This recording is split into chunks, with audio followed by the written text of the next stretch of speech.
Bismillah wa salatu wassalamu ala Rasulillah, amma ba'd. By the grace of Allah subhanahu wa ta'ala, alhamdulillah, we've completed our Keys to Knowledge 2 course. We welcome everybody joining online to the live Q&A session, which is happening after the Keys to Knowledge 2 course. Alhamdulillah, barakallahu feek for taking out of your time joining us today. Without further ado, I'll pass on to Sheikh Asin to go through the questions and answer any that you have asked. Barakallahu feekum wa ahsanallahu alayk. السلام عليكم ورحمة الله وبركاته. بسم الله الرحمن الرحيم. الحمد لله رب العالمين والعاقبة للمتقين ولا عدوان إلا على الظالمين وأشهد أن لا إله إلا الله وحده لا شريك له إله الأولين والآخرين وأشهد أن نبينا محمدا عبده ورسوله المصطفى الأمين. اللهم صل وسلم وبارك على عبدك ورسولك محمد وعلى آله وصحبه أجمعين أما بعد. Welcome to our live Q&A, which is for the course that we just completed over the weekend, the 3 books that we covered on different aspects of seeking knowledge and talab al-ilm. The first book was Ma'khadh al-Ilm, or the methodologies of knowledge, by the Imam Ahmad ibn Faris, rahimahullah ta'ala, who died in the year 395 of the Hijrah. And the second was the book of Al-Khatib al-Baghdadi, Abu Bakr al-Khatib al-Baghdadi, rahimahullah, who died in the year 463 of the Hijrah, Al-Rihla fi Talab al-Hadith, or Traveling for the Pursuit of Hadith. And the third and final book that we covered was the book of Ibn Rajab, rahimahullah, who died in the year 795 of the Hijrah, Bayanu Fadli Ilm al-Salafi ala Ilm al-Khalaf, the superiority of the knowledge of the Salaf over the knowledge of the Khalaf. So we have a number of questions here, inshallah ta'ala, and as we usually do, we'll go through them, inshallah, one by one, as quickly as we can. And then I believe that the Q&A link is still live and open as well. So if someone wants to add some questions, then they can continue to do so. So the first question that we have here, it has been mentioned to bring those students close to you who have the ability, precision, but at times the refinement of mannerisms required. So this wasn't really a question, I think it was more a comment. But I mentioned it here because I think it's a very good point that the sister raised. And it's something which I have noticed in the last couple of classes, that sometimes that the level of etiquette that we would expect from one another, students of knowledge, that I would expect from people who are studying with me, isn't always there. Sometimes people like just chatting or laughing amongst themselves during the teaching time, people on their phones, whatever they're doing, I don't even know what they're doing.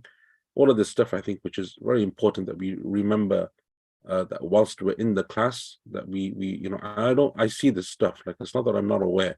I see it and I recognize it, and but I often overlook it, or I don't point people out to save people from being embarrassed. Because it's not a nice thing as a teacher to have to do, and it's not a nice thing as a student to be on the receiving end in front of everyone. However, I think also we need to up our game in terms of applying the knowledge that we've sought, especially when it comes to these etiquettes. And so, at times I will have to. I would rather not, but I will have to at times point people out and speak to people and so on. Just because I think if one person does it, then the second person sees it that it's okay, then the third one. And before you know it, it's difficult, and it takes a lot of time. It wastes time from the class, because every time you do that, you break the flow of the class. You break the train of thought that someone has as they're reading, or as they're listening, or as they're speaking. And it's not really the best thing that students of knowledge now, it's been like a year or more since we started Isnad. These are things that shouldn't require for me to have to keep saying. And also I think for other students that they should be of that level now, where if they see this happening around them, they should just say, no, don't do that. Don't talk to me. Don't laugh. Don't comment. Don't have anything. There's very few people that have a reason to have to speak or to have to say anything during a class. So I think that's a good reminder for all of us. Another question that was voted by a number of people: how can one narrate from someone through a general ijazah? They aren't really narrating from them. So as we said, the whole issue of ijazah is if you wanted to put it into English parlance or English language, it's just a permission to transmit something. So when you have an ijazah amma, what you're saying is the teacher gave me the permission to transmit from him his books that he narrates from his teachers in a general way, meaning the general way being that I never read them to him and I never studied them with him. I just met him on occasion and he said to me, yeah, you can write those books from me, and that's what I do. And as I said, it's no longer of the case that, like the books require authenticating, or that we as individuals in that chain of narrators require authenticating, or require our trustworthiness being established, because we no longer need to go to that level when it comes to the hadith or the books of knowledge. It is just to continue that tradition that was set and started by the Salaf from the time of the companions onwards. And that's pretty much all that it is. And so the scholars have often given ijazah ammas. They have done so for centuries, and they continue to do so today. But again, that was the whole reason why we went through the book of Ibn Faris, so that we understand. And if something doesn't make sense to you, or it's not clear, I would ask that you go back and listen to that first session again that we did on that book, because I think we covered a lot of those issues as to what it means and how we differentiate between the different types of ijazah and what it's referring to, and so on and so forth. When mentioning that some of the Salaf disliked ijazahs, I'm assuming it means the general ijazahs, not the specified ones where the books have been studied. Yes, that's correct. So it's not the specific ijazah that they're worried about, because the specific ijazah means that you read the book, that you studied the book, or that you traveled to meet the Shaykh and hear from him a hadith and so on. What they dislike, those that dislike, such as Shu'bah ibn al-Hajjaj, rahimahullah, the famous Imam and Hafiz, he disliked that people should get this general ijazah where you sit at home and you get an ijazah without really studying or reading or traveling. That's something which they disliked. And that's why we said it is the weakest form of ijazah.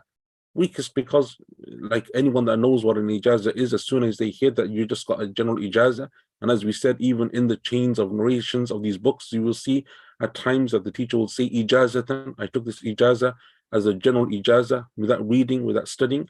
Then you know that that's like simply, and sometimes that's okay, because if the person who took that is an alim, he's a scholar, he's one known for his knowledge, and he just didn't have the time maybe to read the whole book, so he got a general ijazah, it's not so bad.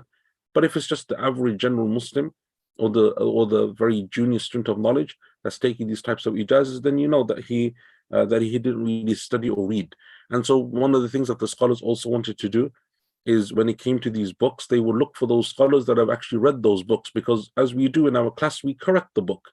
So for those of you that understand the Arabic and you follow the Arabic, you'll see that sometimes I correct the reader. Right, he's reading and I'm correcting him, telling him, no, read it like this, read it like that. Just sometimes the Arabic and so on, because I read these books to my teachers. And even though we have printed, published books, sometimes there's printing errors, or sometimes the person who did the editing of that book made mistakes. But the scholars that I read them to their teachers, and so on and so forth. And so when someone corrects it for you, then you know that this is someone who's read that book to someone, had corrections made, as opposed to someone who can't do that for you because they never read the books themselves.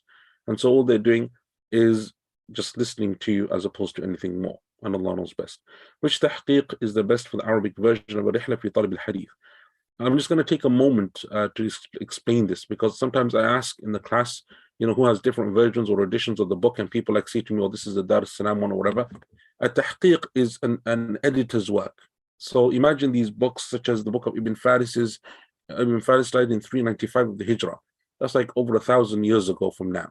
So the books that have come to us from that generation and the generations before and after are manuscripts, meaning that someone wrote them by hand, and it's a manuscript that's now contained in some library somewhere in the world.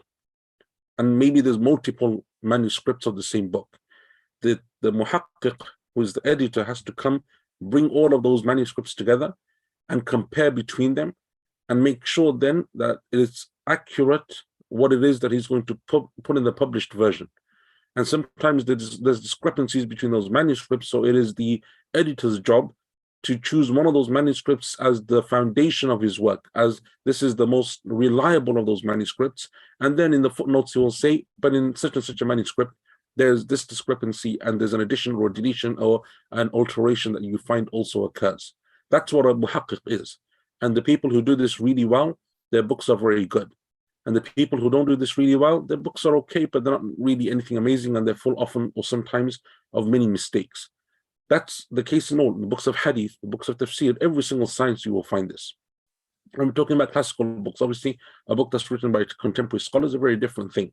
But we're talking about those books that were written hundreds of years ago, if not 1,000 or more plus years ago. So the same thing about Bukhari and Muslim. And that's why if you go to a bookshop, you will see so many editions of Sahih al-Bukhari, so many editions of the Muwatta Imam Malik, so many editions of even books of fiqh like Zad and Umdatul Fiqh and others. And that's because people have come and they've done new editions of it, meaning that they've gone back to the manuscripts and tried to do it in a better way. For a student of knowledge, if you're interested in the Arabic books and buying them and you're going to invest the time and money, it's always a good idea to ask and find out what is the best edition to buy. Because the best edition isn't about the cover, not about the quality of paper, not about the printing and so on. Those are nice things and they're good to have. But the most important thing that you need is accuracy and precision. And that means that you know who the editor is and the kind of job that he's done. There are books that are published, like classical books, and sometimes they don't even have an editor. They're just taken from some type of online thing, or they're just been copied and pasted from something. And therefore, like, you can see that it's not even an edited version. And these are like publishing houses that, obviously it's business as well. There's money involved and so on, business decisions. And it's a popular book, so they don't want to pay or invest the money in because you have to pay those people. Editors, have, like, sometimes it takes them months and months of work in order to be able to finish a book, or sometimes years. They have to pay those people. And so sometimes they don't want to, and so therefore the edition isn't very good. So these are things that you have to bear in mind. And so the issue of tahqiq is very important. My advice would be is if you're going to spend money on this stuff, invest money, don't just buy anything. And that's why, like, just going to, for example, a bookshop, an Arabic bookshop that has loads of books, and you see one looks nice, the cover looks nice, you like the color, and you're like, oh, I'm going to buy this one. That's not really the thing that you should be looking for. That's the secondary thing you look for. If you have a very good edition that's also a nice print, that's the best of both worlds. But if you have one or the other, always choose the better edition, as in the better editor, because that will help you in terms of the accuracy of what it is that you narrate. Because I have books, trust me, this library that you see around me, I have books in it that I spent money on, and then I later realized that there's whole pages missing from the actual manuscript. So I have books in this library. I have one book that I've bought, like 4 or 5, the same book I have 5 editions of sometimes. It's just because people have either bought out new editions, or the first time I bought it wasn't the best one, or the second time I bought it. And so sometimes you end up having multiple editions of the same book because you didn't do your due diligence in the first way. And the people who are into this stuff, like, they know this stuff, there are people, and it's not necessarily people at the bookstore either, because I've been to many of these Arabic bookshops, and I'll ask them for a book with an edition. They'll be like, no, why do you want that one? Take this one, it's a nicer print. And they're talking about the cover and the quality of the paper. I'm talking about the editor, but they're not students of knowledge, so they don't necessarily know what it is that we're referring to. Having said that, this particular book of Al-Khatib al-Baghdadi, its most famous edition, or the one that's most popular that you will find, is by Dr. Nuruddin Ittar, who's a Syrian scholar, and he did an edition of it. That's the one that's most popular that you will find in, I think, the vast majority of bookshops. However, there is another one which is better as an edition, and that's the one that I was using. But however, it's difficult to find in the bookshops in the UK, but it's available as a PDF, and it's the one that's done. The name of the editor is Abu Hammam al-Saghani, if I remember correctly. Abu Hammam, I definitely know that's the kunya of the editor. I don't remember his full name now, and I think at the end of his name is al-Saghani. But if you look into that, even if you just Google that, inshallah, you'll come across that particular edition, and it's a far better, more accurate edition than the other one, and Allah knows best. There's a reward for traveling for knowledge, and when you've completed the class and are on your way back, do you get rewarded for your return journey? Yes, the whole thing. From the moment that you leave until the moment you return, inshallah, it is all rewarded. Is there virtue or less virtue in studying from home through online classes and YouTube, etc.? There is still reward, clearly, if you're spending your time and dedicating your time to worship and to knowledge and to learning about your religion and coming close to Allah Azza wa Jalla through that. There is, inshallah ta'ala, a great deal of reward in that. Do you get all of the virtues and rewards of the student of knowledge that goes and sits with the teacher and travels? No, obviously not, because there are a number of hadith that specify you having to leave and move and walk and travel and so on. And so clearly those are restricted to those people who do so. Even in terms of benefit, they're not the same. I think, as we will all acknowledge, the person that's at home on YouTube listening to this isn't going to be like the same person who's sitting in front of a teacher. If you're sitting in front of me right now, then you don't have any other option, more or less, except to pay attention to me. And if you don't pay attention to me, I can see in front of you. That's going to have a level of accountability. But this online session, I can't see anyone. I don't see anyone in front of me. I have nothing in front of me. So for all I know, no one's listening. And for all I know, the people that are listening have like their kids running around, or they're drinking tea, or they've gone for a bathroom break, or they're eating and drinking. I don't know what's going on. And so the level of your concentration and the level of dedication that you'll have isn't necessarily going to be the same for the vast majority of people. There are always exceptions to that rule. However, having said that, we also realize in the time that we live in, that it's not possible for everyone to travel to me. or to any other teacher. It's not possible necessarily that you can give up a whole weekend. Some people have other responsibilities and duties. That means that they can't just spend the whole weekend in the masjid. They have family, they have kids, they have jobs, they have so on and so forth. And so, as the Arabs, say, and as is the principle in the Sharia, that which you can't do in full, do as much of it as you can, as possible. And so, it is all a matter of levels and stages. But clearly, there is the best stage, the most virtuous. And then if you can't do that, then you go as close as you can to that. And inshallah ta'ala, Allah knows your situation, and Allah Azza wa Jal is Ghafurur Rahim. Advice pertaining to renewing your intentions to make sure that you benefit from knowledge. How do we constantly check ourselves so don't fall into shaitan's trap? That's something which you have to constantly do yourself. It is something which you should remind yourself of at the beginning of every class that you do, or the beginning of every act of worship that you do, or it's just something which you periodically check within yourself.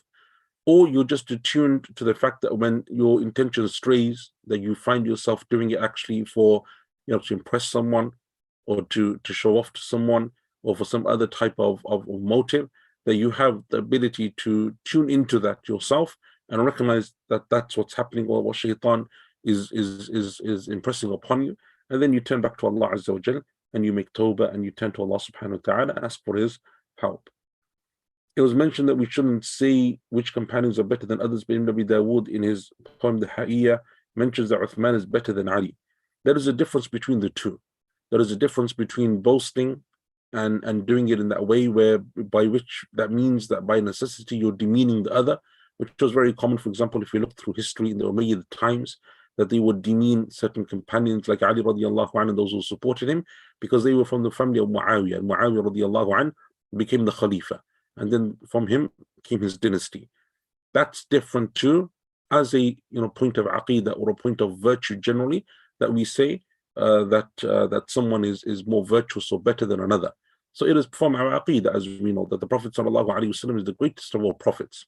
However, at the same time, there are a number of hadith in which he said, don't say that I'm better than so-and-so, such as the Prophet Yunus alayhi salam. And the Prophet Yunus even isn't from the Ulul Azm of the messengers of Allah.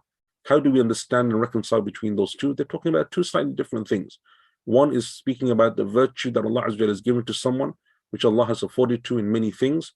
And that is just from a theoretical point of view, or from an iman point of view, or from an aqeedah theology point of view. And the second is the one in which you say that one is better than the other, by then demeaning the second or the other, that's not the most virtuous. And that is what isn't allowed. You can't say that Uthman is better than Ali by demeaning Ali radiallahu anhu, but you can say as a point of aqeedah, as a number of scholars, as you mentioned, said that he is better than Ali radiallahu anhu. And Allah knows best. Is it permissible to combine between Maghrib and Isha during these times where the twilight doesn't last early in the summer season? This is an issue of difference of opinion that we who live in the very northern hemispheres are subjected to. And it is an issue of difference of opinion that you will find that the scholars differ over. The position that I follow, that I consider to be stronger and Allah knows best, is that you don't combine, that you pray each one at its correct time, as the Muslims have done in these lands for decades. The second position of combining is something which is relatively new. But if you find anyone that's lived here, and even for most of us that have grown up and were born in this country and grew up, if you think back like 20, 30 years ago from what you remember, I don't think you'll ever find any Muslims, or very, very few Muslims, that would have combined. The Muslims have always just measured or estimated the time of Isha and Fajr in these days, and they have done so based on the principle in the Sharia, and that is the hadith in which the Prophet ﷺ spoke about the Dajjal, that a time will come and he will come, and a day of his reign will last a year, and a day like a month, and so on. And when the companions asked the Prophet ﷺ, how do we pray in those days? He said, estimate the time. So that's a principle in the Sharia that we can apply to similar circumstances like these. And like the Muslims do in those places where they have 6 months of daylight and 6 months of night, they estimate the times. No one says you pray all 5 all together at one time just because there's no sunrise or sunset.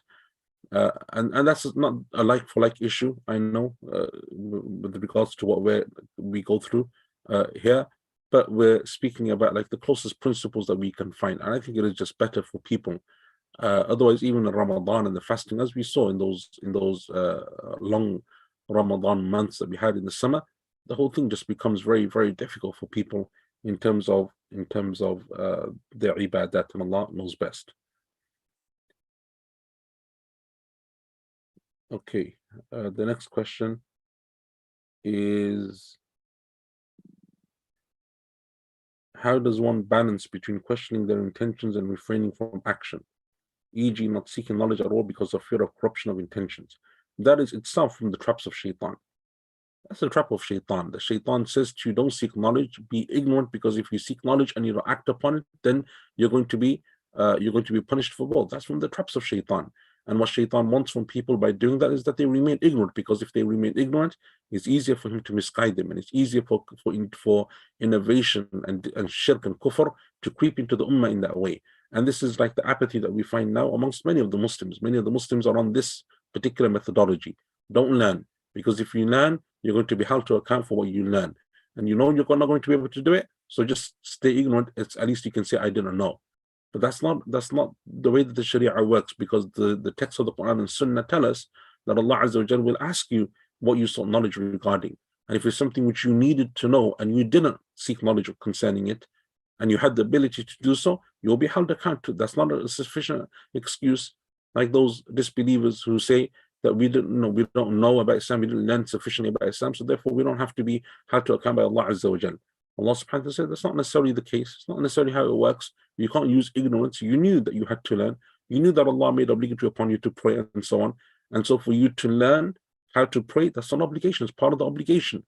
The fact that you didn't do so because of some twisted logic that shaitan placed in you is a problem that you have, as opposed to it being an issue of wider things. And then this whole mindset is problematic for a Muslim, that you fear that you won't want to do that, like you've already set yourself up to fail.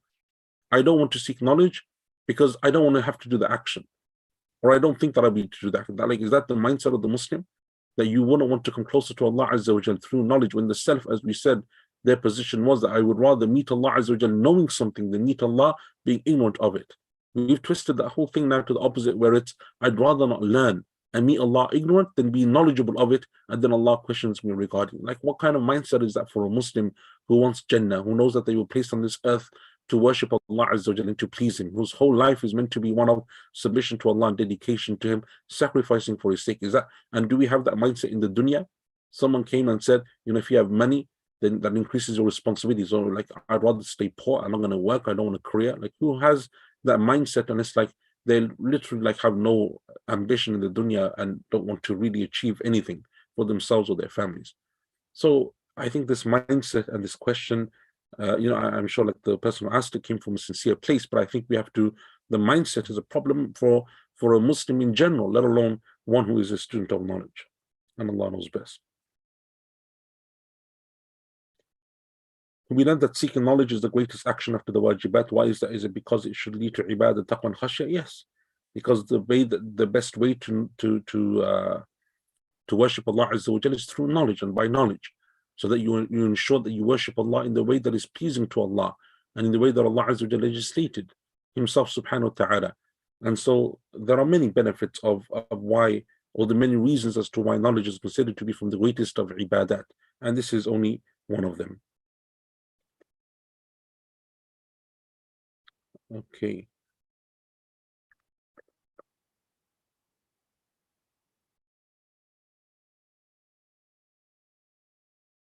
Let's see.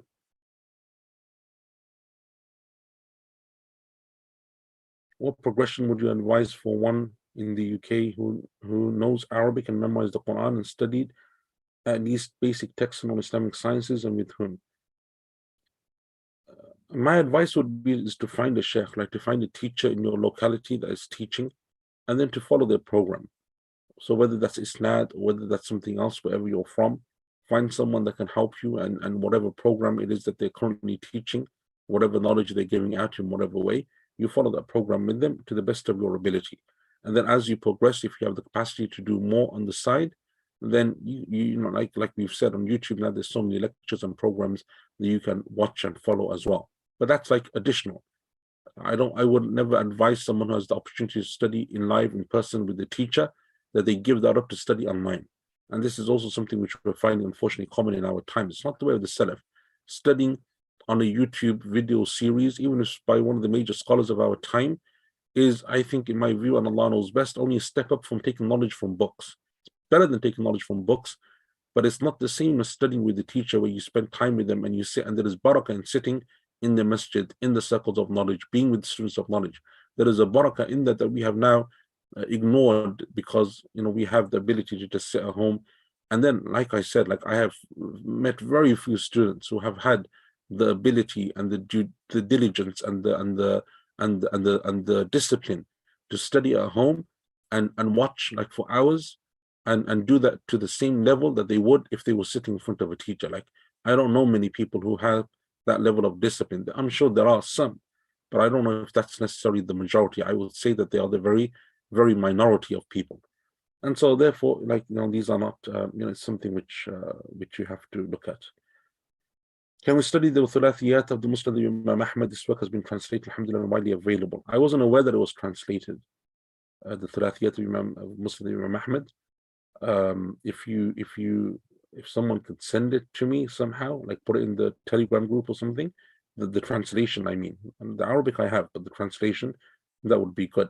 These books like the Thulathiyat, so there are a number of books that it would be nice for us to study in Isnad, even if it's not like to go into a lot of detail, but just because it's something which the scholars of Hadith for generations have always read and studied. Just because there are books like this or Ajza, certain like, just collections of Hadith, that is just nice to read. That would be something which we would do if we did it, not like in the next year or so or two, but later on as we progress more, inshallah ta'ala, and it's easier for us to go through that and quicker for us to be able to go through a number of those books on a weekend or something. That would be nice. So we read to our teachers a number of these books, the Ajza. We call Ajza. Ajza means like it's not the full book, because the full book has been lost, but it may be a collection of 80 hadith that are survived from a famous scholar of the times of the Salaf. And some of those scholars are very early as well, like 2nd, 3rd century scholars. And so the Salaf have always like read them and just continue the ijazah of them. Those books would be nice. And from them would be something like the Thulathiyat, which is slightly different. Thulathiyat, for those of you that don't know, are the ahadith of the Musnad of Imam Ahmad, who between Imam Ahmad and the Prophet ﷺ are 3 narrators. They call the Thulathiyat. And you get Thulathiyat in Al-Bukhari, you get Thulathiyat in the Musnad of Imam Ahmad, and you get Thulathiyat in some of the other collections of hadith. Or, for example, in the Muwatta of Imam Malik, we call them the Thuna'iyat, the 2 narrators between Imam Malik and the Prophet ﷺ. So there are books that have been written on this. However, I don't think that they're beneficial at this stage, because the books like that are gathered based on the number of narrators, not any other topic or anything. So you'll get a random hadith from wudu, then a random one from nikah, and a random one from this and that. And the only reason why they've been compiled together is because of the number of narrators in the chain, for no other reason. And so that's not necessarily beneficial at this stage, I think, for the majority of students. How would you recommend sisters traveling for seeking knowledge in our times and having access to scholars? Can a book be taught about this? I think that the sisters have like access, like in Isnad, you have access to come to these like live sessions. It's on YouTube. If you want to come live, the masjid is open for you as well. So I don't know if you feel referring to something even more so than that, but I think access to them has always been open for those that wanted to study, and inshallah ta'ala it still remains so. Apart from أخبرنا and حدثنا in chains, what does an tell us in the chain, and how do we know that the narrator actually heard or listened from his teacher? So an means from. An means from, and it can mean that someone heard directly, and it can mean that they didn't hear directly from the teacher. And which is why the scholars of hadith look into this. So depending on who the narrator is and who the teacher is that he is narrating from, they would look into this, and then they would say that most likely he heard or he didn't hear, or whatever it may be. And there were many narrators of hadith that were known for narrating using this word an, but it is something which, this isn't the place to discuss in more detail, but it is something which is well known and accepted by many of the scholars of hadith. Okay. Someone's asking, is there a method that I can use to revise my notes? Yeah, go over them again and again and again. So you have periodic times when you go over those notes. If you need to re-listen to the lessons, you do so, and you just go over them to the best of your ability.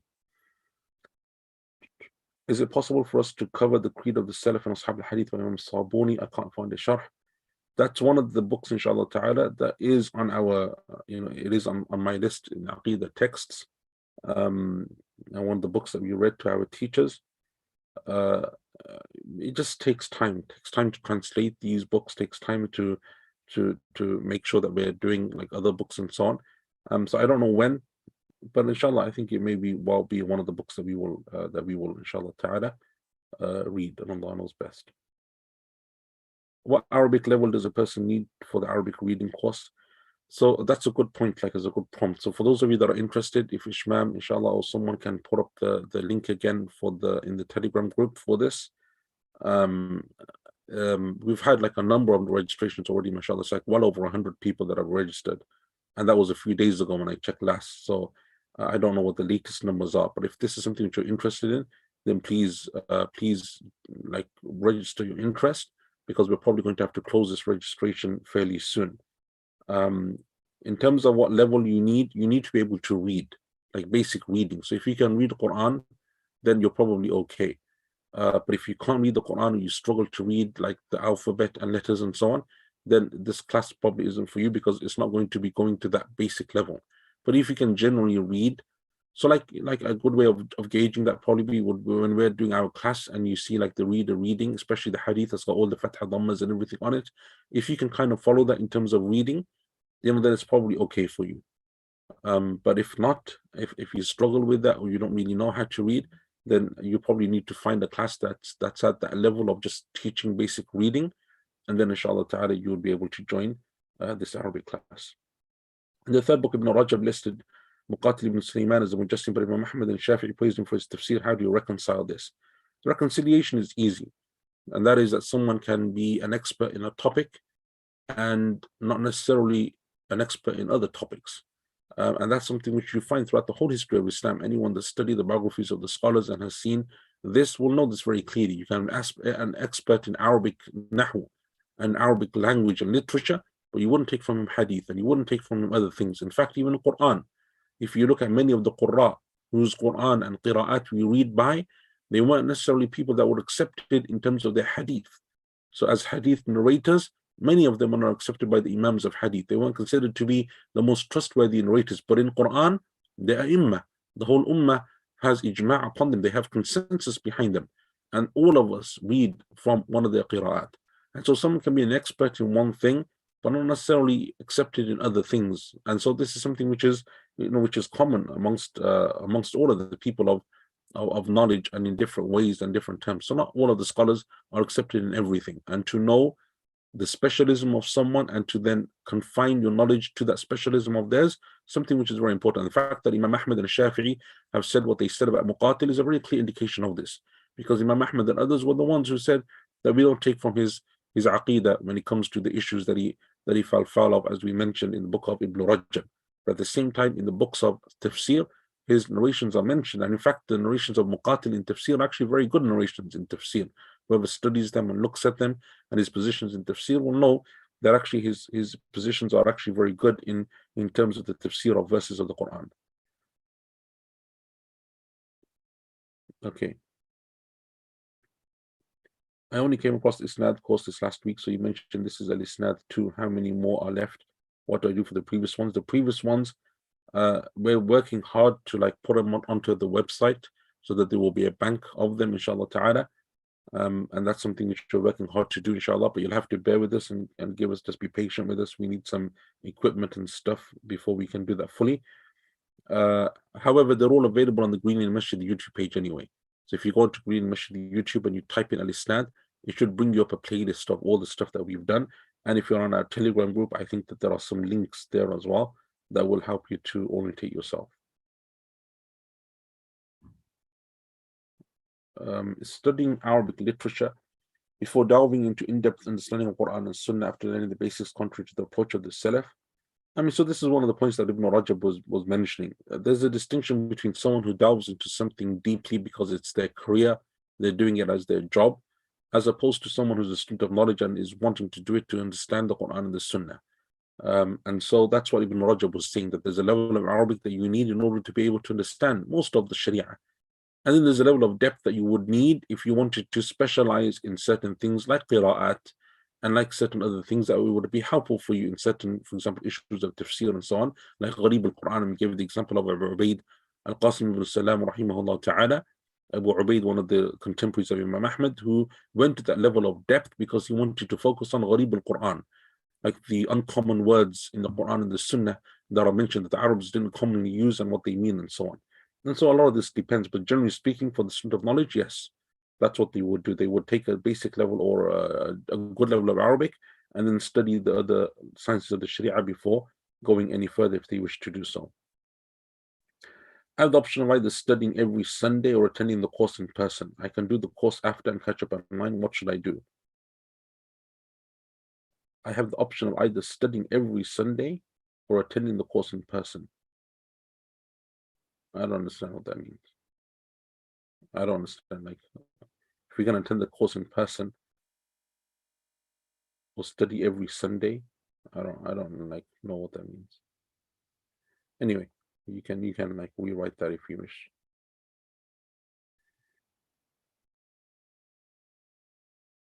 I really benefited from coming in, but also I don't know any Arabic, and so I'm not sure what to do, as I also want the Isnad. Please give me advice. That's fine. Like, we read the book in Arabic and in English because the Isnad is for the Arabic. But you don't need to know Arabic to take the Isnad. You don't need to know Arabic. The fact that you read the book and heard it being read and then attended the class so you understood what was being said, because first it's translated to English and secondly we commentate on it, that is inshallah very good.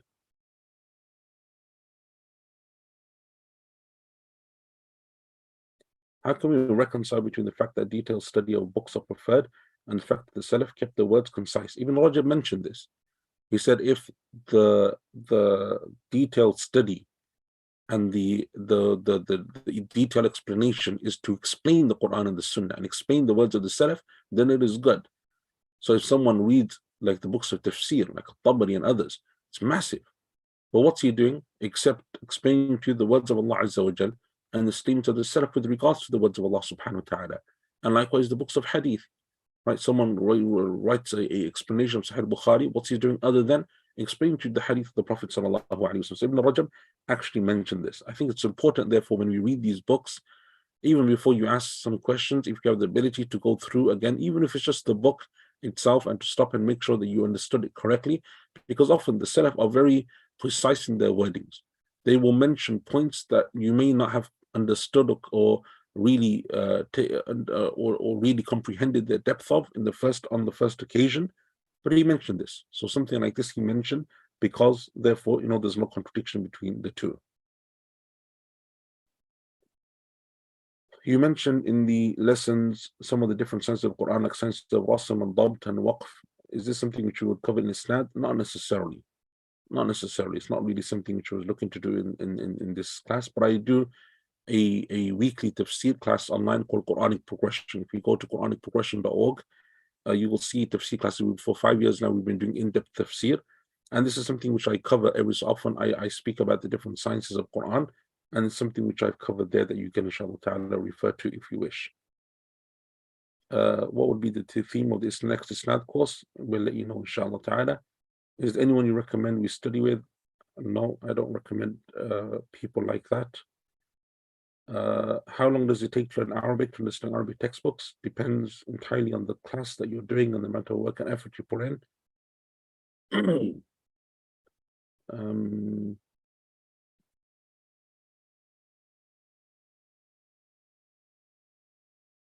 Okay, so inshallah ta'ala, I think that's all the questions we have, and that we'll take today, this evening. And like I said before, we inshallah ta'ala are going to now have our next class after Hajj, so it'll probably be around mid-July, and inshallah ta'ala you'll be given like the exact dates, hopefully very soon, and then inshallah closer to the time you'll be given the exact details in terms of what topics we're going to cover, what books we're going to be covering, inshallah ta'ala. So with that, inshallah ta'ala, I'll hand over back to Ishmael. Barakallahu feekum. Wa sallallahu ala nabiyyina Muhammad wa ala alihi wa sahbihi ajma'in. Wassalamu alaikum wa rahmatullahi wa barakatuh. Jazakallah khair, Sheikh Hassan, for your time, and Barakallahu feek for everyone that has attended online. Just as a reminder, the Arabic class, the link has been put up on the Telegram group if you want to sign up. Inshallah, that's so we're trying to gauge at the moment how many people are going to attend online and in person, and how we can facilitate those who want to attend. So please do go online and register if you want to stay committed, as Sheikh Hassan said. If we see that students start dropping out, the Sheikh is going to be quite strict in the terms of, keeping students on or taking them out of the Arabic course, because we want committed students, inshallah. But with that, barakallahu feek, everyone who has joined us online today for this Q&A. We will see you next time. Assalamu alaikum wa rahmatullahi